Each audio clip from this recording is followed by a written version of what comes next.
Buenas tardes acá. Luis Carlos, qué gusto conversar contigo y cuéntanos, más allá de eso que acaba de comentar Adriana, esas tendencias de lo que va a ser noticia en términos de ciencia y tecnología en 2023, ¿hay algunos nombres a los que se le pueda poner el ojo? Sí, sí, yo creo que es un buen momento de entender que los cambios tecnológicos ya no vienen solamente de una persona o un gran empresario que hace cosas.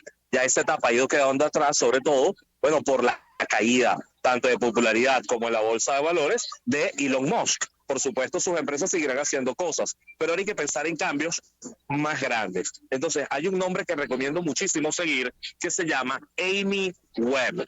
Amy Webb. Ella tiene un apellido como la web de Internet, pero con dos B alta. Y Amy Webb es una futurista, es una de estas personas a las que llaman no solamente las empresas y los gobiernos y las organizaciones para saber qué va a pasar, sino que en su fundación, que es un instituto de estudios del futuro, ellos van creando líneas de investigación por temas para saber qué es lo próximo, qué va a pasar. Y la cosa es tan simpática que a ellos no solamente les consultan qué es lo próximo que viene, sino que además Hollywood y la gente que hace series de televisión de ciencia ficción les piden a ellos recomendaciones y les piden a ellos verificación de cosas para que las propias series y películas vayan mostrando cuál es el futuro que se va a mostrar. Y Luis Carlos, Entonces hay dos tendencias cuál es que el ella... futuro? Porque Sí, hablábamos hasta hace nada de inteligencia artificial como algo lejano y ya es parte de nuestra cotidianidad. ¿Qué es lo próximo? es que ya inteligencia artificial para este año empieza a ser una cosa más desarrollada, descentralizada, la vas a ver en cada vez más procesos de forma invisible. No nos quedemos solamente con que es un robot con el que vas a hablar y te va a dar respuesta o con la edición de fotografías. Esto viene a otros niveles.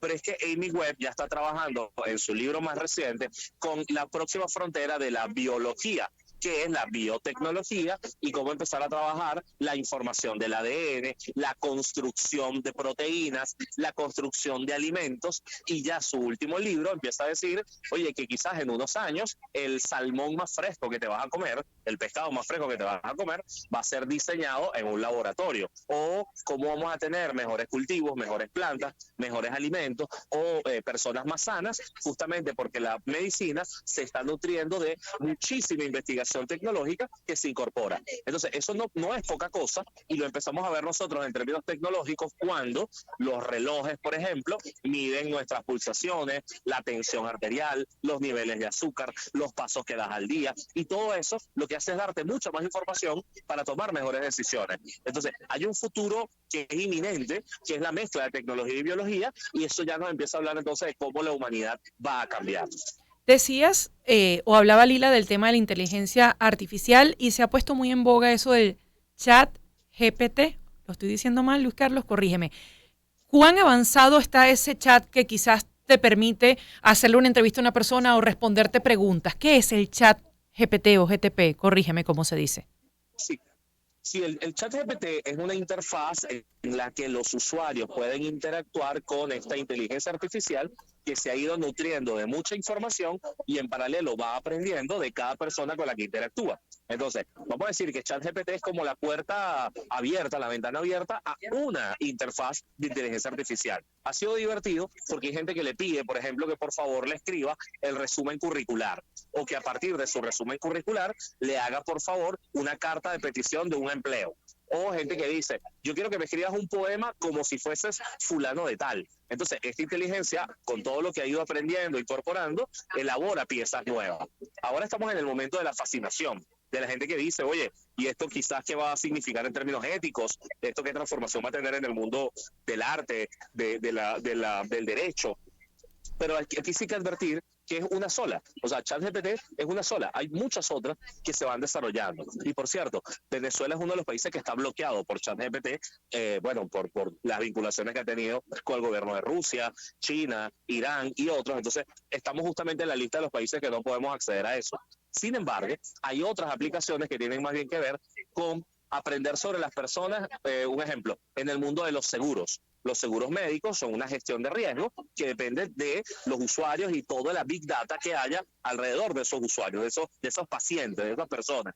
La siguiente frontera es cómo se toman mejores decisiones para que vamos a decir, esa prima de seguro se ajuste más a la persona. Entonces ahí tienes unas fronteras que son súper útiles. En términos de chat es divertido porque ya la gente está interactuando y empieza a probar que lo que está detrás, por supuesto que es una máquina, pero empieza a parecer cada vez más humano. Entonces lo siguiente que viene después de eso es ver cómo toma el papel, cómo toma el puesto de trabajo de la atención telefónica.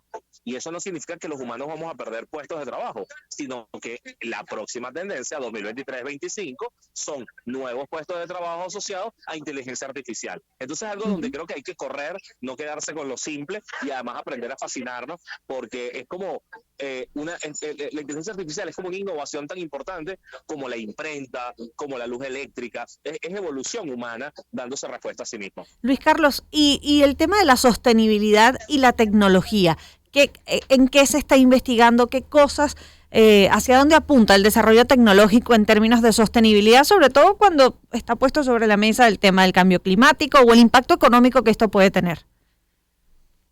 Es que esa fue otra línea importantísima.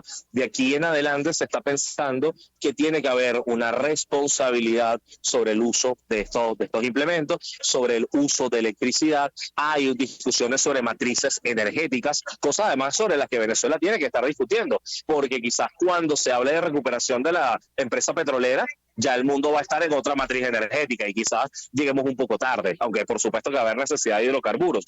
Pero ese asunto de la huella de carbono, de la responsabilidad, empieza a ser parte de la discusión y ya no se toman decisiones sin tomar eso en cuenta.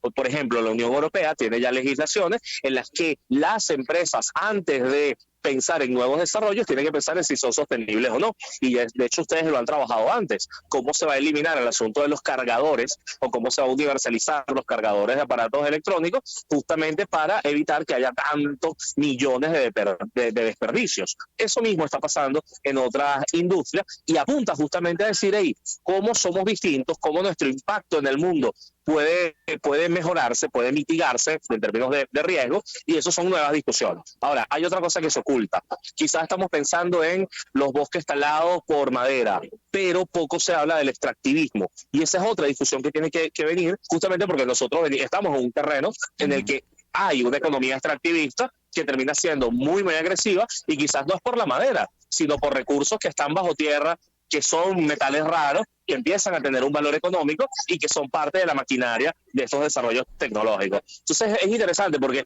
ya no es un tema que es solamente de ambientalistas, de biólogos, de 2 o 3 personas preocupadas, sino que tiene que ser transversal, tiene que ser para todos. Y por eso es utilísimo que tengamos ONGs de defensa ambiental que se conecten con tecnólogos, que son los que al mismo tiempo van a medir hacia dónde va esto. Luis Carlos, muchísimas gracias por compartir con nosotros tus conocimientos y de lo que vamos a hablar en este año 2023 en materia de ciencia, tecnología, en materia de avances, que por cierto también está para este 2023 el saber si los medicamentos contra el Alzheimer, ese fármaco que se estaba estudiando a finales de año, puede tener luz verde de parte de los entes reguladores mundiales, ese medicamento que ataca a las placas que se acumulan en el cerebro de personas con Alzheimer. Gracias, Luis Carlos. Vale, es un año para el tecnooptimismo. Un abrazo. Luis Carlos Díaz, periodista, locutor y ciberactivista. 10:38 minutos de la mañana. Hacemos la pausa. Franco De Vita interpreta el tema pop. Una oportunidad para empezar.